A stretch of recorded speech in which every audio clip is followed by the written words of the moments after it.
My name is Bob Pratt. I'm the Director of Education for the Great Lakes Surf Rescue Project and co-created it with Mr. Benjamin.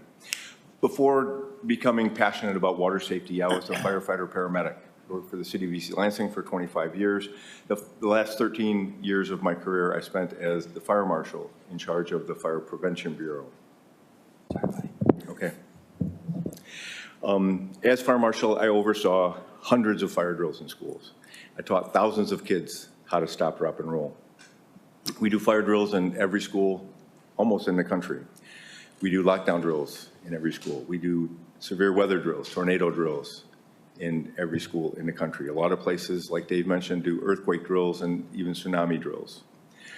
The fact of the matter is drowning will kill more children every year than fire, lightning, tornadoes, school shooters, and earthquakes combined.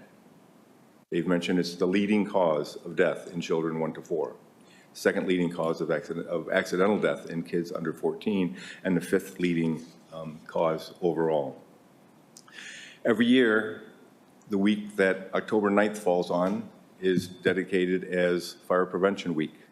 Those of you younger than I am all went through schools with Fire Prevention Week and have probably been to a fire station or had firefighters come and talk to you. Like I said, every year during Fire Prevention Week, we would send trucks out to the schools and teach them about fire safety. We've been doing it for 100 years. Calvin Coolidge was the president who signed the first proclamation dedicating October as Water Safety Month. It's been a huge success. Prior to Fire Safety Week, we were losing somewhere near 15,000 lives to fire every year, and now it's less than 4,000. It's a tremendous, tremendous change.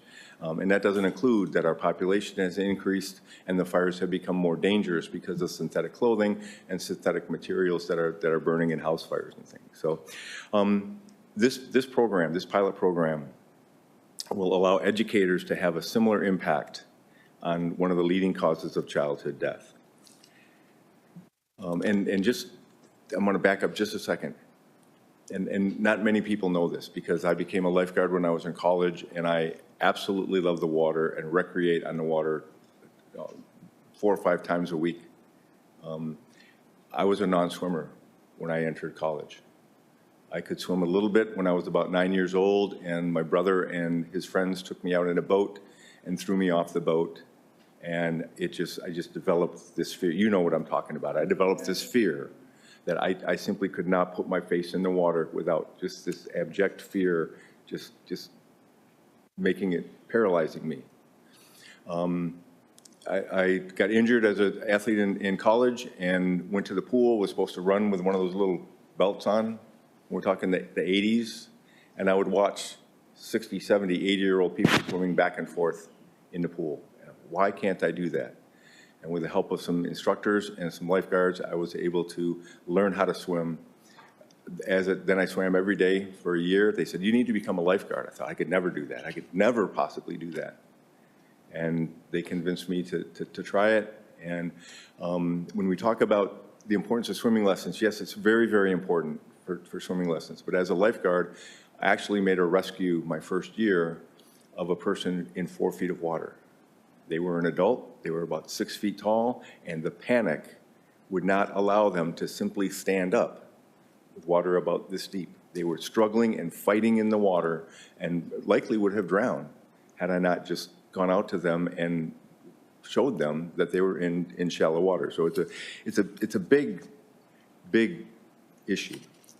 When we look at these statistics, they're horrific. They really are. The leading cause of death in children 1 to 4. Unfortunately, for every fatal drowning victim that we have, there are 10 non-fatal immersion events that happen. 10. And about half of those, more than 5, will require hospitalization, and about half of those will require long-term care, sometimes for people who have prolonged vegetative state, tremendous, tremendous injury. And sadly, brain injury is the most common side effect to a submersion incident. And so these people have brain injury for a lot of times for their lifetimes. So you heard from Evelyn, and when we look at these numbers, and the Surf Rescue Project only tracks drownings on the 5 Great Lakes. There have been more than 1,300 since 2010 when we keep track, and that's a huge number.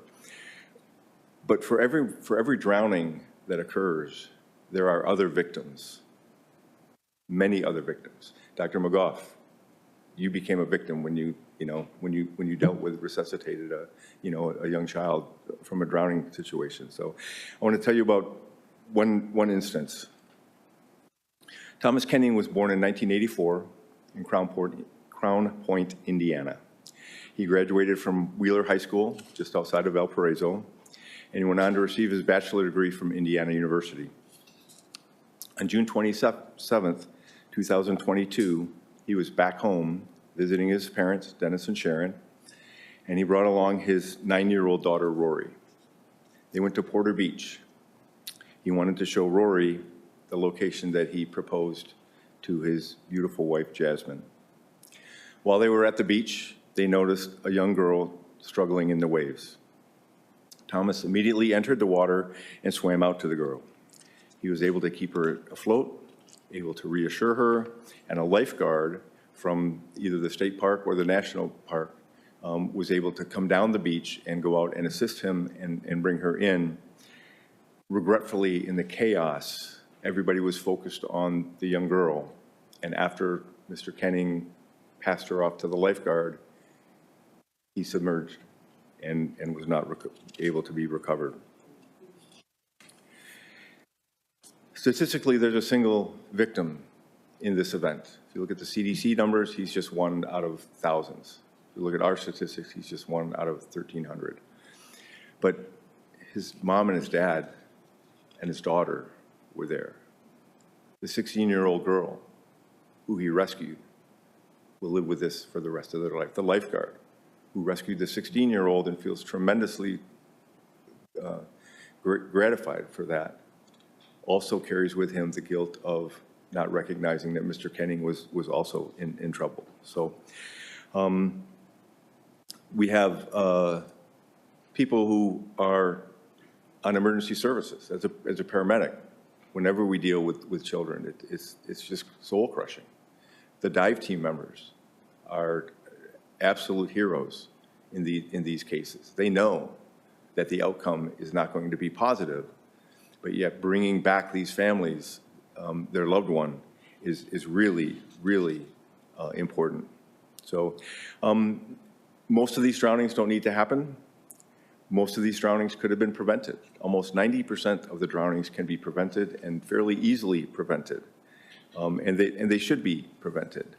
I encourage you all to vigorously support this initiative. It will definitely save lives. And I just want to respond to something that Chairperson Charbonneau said about lessons in schools.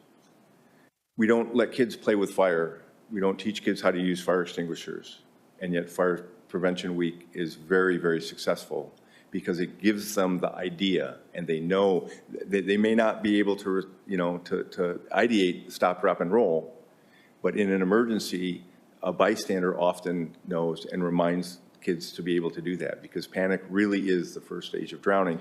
And when you panic, everything else goes out the window. All your knowledge goes out the window. All your muscle memory goes out the window. It's so important that we give them the information. Yes, as Dave responded, swimming lessons are absolutely important, but we also need to have the mentality and the education that will prevent some of these from happening. So thank you all very much.